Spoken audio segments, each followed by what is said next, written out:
WrestleMania 41 Night 1 was coasting along until the main event flipped the entire WWE universe on its head. What started as a legendary showdown became one of the most shocking betrayals and the biggest highlight of the WrestleMania 41 Night 1. In a matter of minutes, Paul Heyman, a man synonymous with loyalty and legacy, betrayed not just one icon, but two. First, he turned on CM Punk. Then, in a twist that no one saw coming, he stabbed Roman Reigns in the back. And when the dust settled, Heyman stood tall with Seth Freakin Rollins. But this wasn't just shock for the sake of drama. This betrayal was planned, calculated, and inevitable. But I gotta give credit to the WWE fans who saw it coming from miles away. The idea of Paul Heyman betraying both Roman Reigns and CM Punk to align himself with Seth Rollins was floating in the air for quite some time. It's almost like fans could peek into the head of WWE's creative writer, Triple H. But what the fans couldn't tell was the psychology, the real reasons behind this betrayal. So let's break it all down, why Paul Heyman turned on everything he helped build, and why he believes Seth Rollins is the future of WWE. At first glance, Paul Heyman turning on CM Punk felt cold, heartless, a betrayal that cut deeper because of their storied history together. But if you've really been watching closely, this wasn't betrayal, this was survival. Let's call it what it was. Punk didn't come back to rekindle a bond.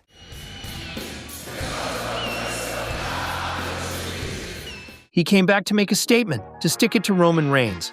And to do that, he needed someone close to the tribal chief, Paul Heyman, the key to Roman's kingdom, and the most emotionally vulnerable pawn on the board. Punk knew exactly what he was doing. He played the nostalgia card, rekindling memories of their iconic run together. The speeches, the backstage moments, the teasing callbacks to their old alliance. On the surface, it looked like respect, but underneath, it was manipulation. Heyman didn't see a friend. He saw a ghost from his past dragging him into a war he didn't want to fight, because from the very beginning, Punk's goal wasn't to rebuild anything with Heyman.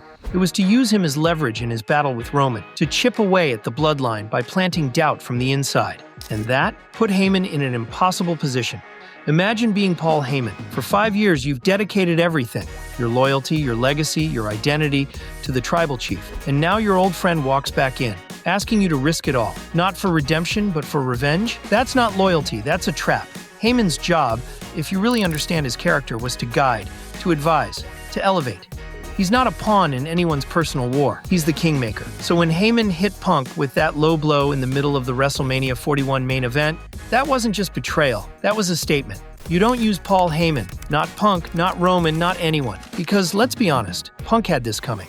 From the moment he returned, he wasn't looking to build something new. He wanted to tear something down, and he didn't care who got crushed in the process. In Heyman's mind, that kind of chaos is poison. He's not here to play emotional games. He's here to back winners, to secure legacies, not destroy them. So while the crowd may have gasped when Heyman turned on Punk, it was the most logical Paul Heyman-esque thing he could have done. And if that low blow hurt, good, because it was meant to. Now this is where things get dark. Betraying CM Punk? That was cold, but it made sense. Punk used Heyman like a pawn, and Heyman finally snapped. But Roman Reigns, the man Paul Heyman willingly bent the knee to, the man he called his tribal chief,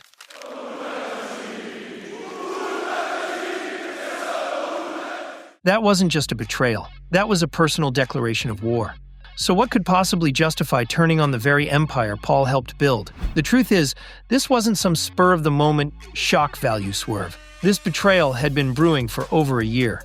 Let's rewind. When Roman Reigns was at the height of his power, the bloodline was unstoppable. And at the heart of it all, Paul Heyman, the wise man, the strategic mastermind who pulled the strings behind the curtain. But once that power started to crack, so did the respect. As Roman's reign stretched longer and longer, something shifted. Heyman stopped being treated like a consigliere and started being treated like dead weight. When Roman disappeared after losing his title, it wasn't Solo or Jimmy or Jay who took the hits. It was Heyman, left behind without protection, without status, expendable. He was mocked, ignored, doubted. Solo Sikoa, a man who Heyman helped mold into a bloodline enforcer, physically assaulted him on live TV. Why? Because Paul wouldn't acknowledge him as the new tribal chief.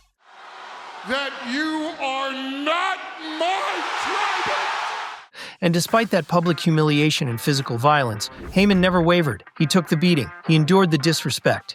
He stayed loyal to Roman. But loyalty without reciprocity becomes self-destruction. And when Roman finally returned, he didn't thank Heyman. He didn't protect him. He didn't show an ounce of gratitude for the years of manipulation, negotiation, and sacrifice. Instead, Roman questioned him. He doubted the one man who never left his side. Paul Heyman orchestrated Roman's historic title reign. He managed egos, planted seeds of dissension, kept the empire standing. And Roman repaid him with suspicion, paranoia, and even put his hands on him during the lead-up to WrestleMania 41. At that moment, the spell was broken. Paul Heyman wasn't looking at the tribal chief anymore. He was looking at a man who no longer valued the foundation Heyman helped build. And maybe that's when Heyman made his decision. Maybe, just like with Brock Lesnar, Heyman sensed the downfall coming. Because if there's one universal truth about Paul Heyman, it's this. He doesn't serve loyalty. He serves legacy. He didn't turn on Roman Reigns because he hated him. He turned on Roman Reigns because Roman had already turned on him. And above all else, Paul Heyman always backs the future. He saw it in Brock, he saw it in Roman, and now he sees it in Seth Freakin Rollins. Roman Reigns was the past. Seth Rollins, he's the present, the future, and the revolution all in one.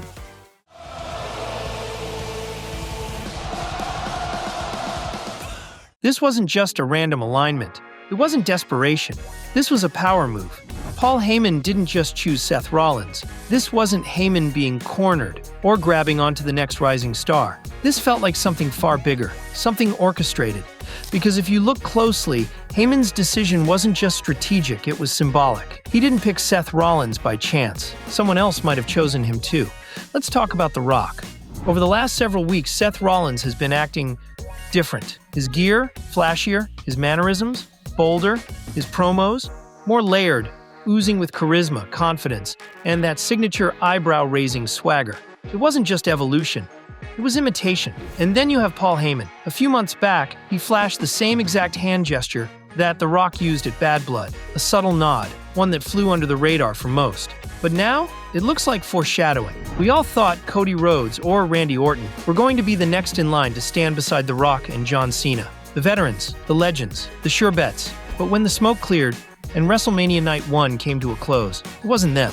It was Seth Rollins, the architect, the visionary, the workhorse of WWE. And standing beside him, Paul Heyman, the man who only bets on dynasties. Not moments, not flashes in the pan.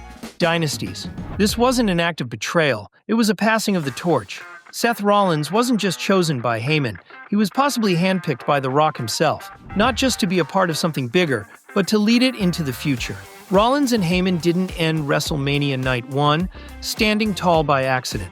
That was their coronation, their initiation into something new, something calculated, a new regime built on legacy, precision, and undeniable star power. This alliance isn't just about winning matches, it's about seizing control of WWE's future. Because while others were chasing history, Rollins and Heyman decided to rewrite it. On the surface, it makes no sense. Seth Rollins, the man who spent years fighting the system, the gatekeepers, the part-timers who only show up when it's convenient. Now he's standing side by side with Paul Heyman. My name is Paul Heyman. Possibly aligned with The Rock, and maybe even John Cena. What changed?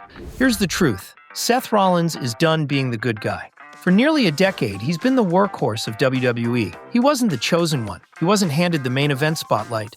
He earned it. Night after night, match after match, city after city. He was the one dragging WWE forward while others sat at home. He was the one showing up every week while Roman took vacations. He was the one stealing the show, every single time. And what did he get in return?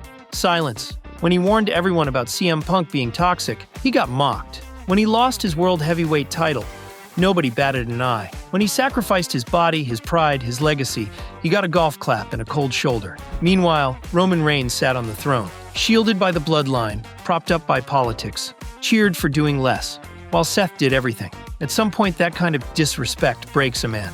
But Seth Rollins didn't shatter, he evolved. And when the offer came, when Heyman extended his hand, when whispers of The Rock and Cena backing a new power structure began swirling, when the very machine that rejected him suddenly invited him in, that wasn't betrayal. That was justice. That was Seth Rollins reclaiming the respect he was owed. He didn't sell out, he cashed in. Because if loyalty means staying loyal to a system that used and discarded him, then maybe loyalty isn't worth it. And if the only way to be heard is to break the rules, then so be it. This isn't about turning heel. It's about taking control. So whether you see it as betrayal, strategy, or survival, one thing's for sure. Paul Heyman just changed the game. By turning on CM Punk and Roman Reigns, he didn't just burn bridges. He built a new empire. And with Seth Rollins at his side, that empire might dominate WWE for years to come. But what does this mean for the future? Is this the beginning of a new dynasty? Or just another power trip destined to implode? Let us know what you think. Is this the most dangerous duo in WWE today? Or are Rollins and Heyman already on borrowed time? Drop your thoughts in the comments, because this story is far from over. And don't forget to like and subscribe for more amazing wrestling content only on Smackverse.